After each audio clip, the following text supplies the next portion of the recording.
बोलो राजा रामचंद्र की जय हो। सीताराम।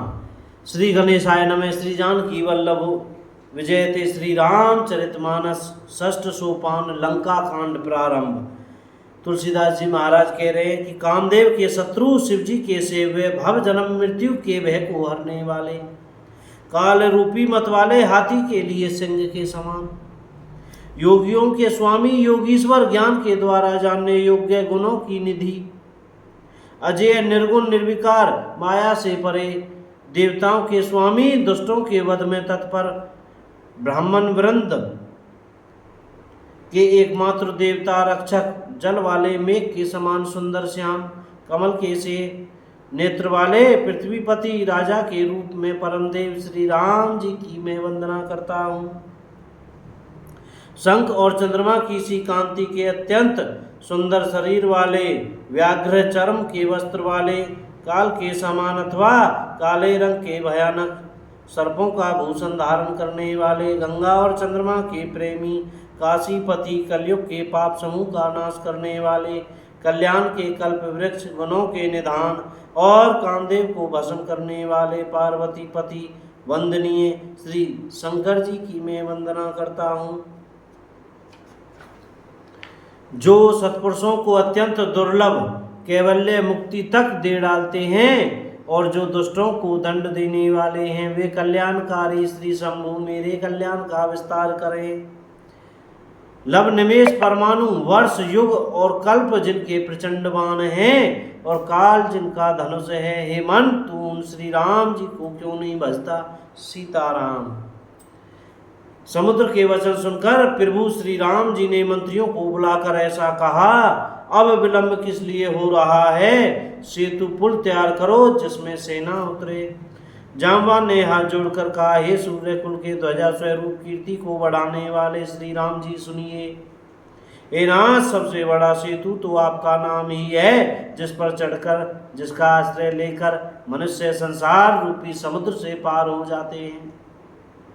फिर यह छोटा सा समुद्र पार करने में कितनी देर लगेगी। ऐसा सुनकर फिर पवन कुमार श्री हनुमान जी ने कहा, प्रभु का प्रताप भारी बड़वानल समुद्र की आग के समान है। इसने पहले समुद्र के जल को सोख लिया था, परंतु आपके शत्रुओं की स्त्रियों के आंसुओं की धारा से यह फिर भर गया और उसी से खारा भी हो गया। हनुमान जी का यह अत्युक्ति अलंकार पुण्युक्ति सुनकर वानर श्री रघुनाथ जी की ओर देखकर हर्षित हो गई।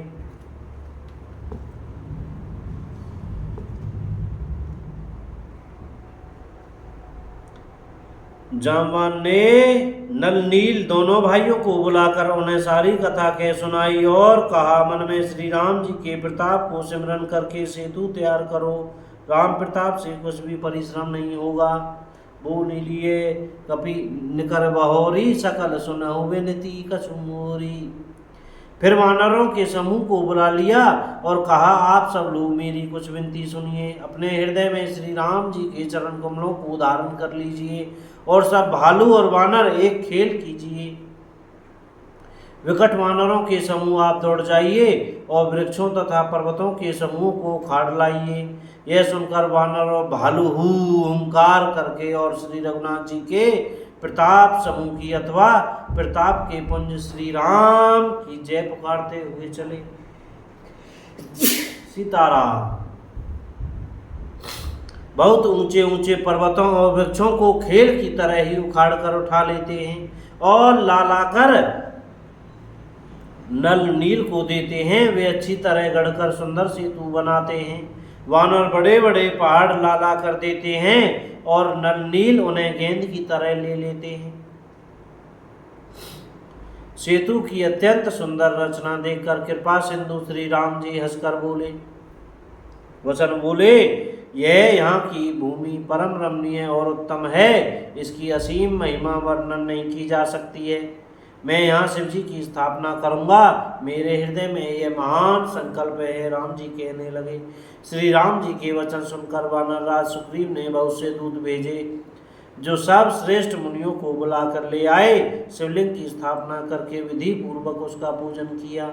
फिर भगवान बोले शिव जी के समान मुझको दूसरा कोई प्रिय नहीं है। सीताराम।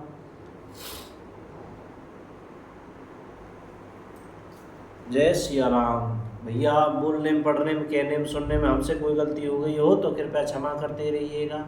और मुख से आप और हम मिल करके जोर जोर से सीताराम सीताराम सीताराम जय सीताराम बोलते रहे भैया। जय राम जी की।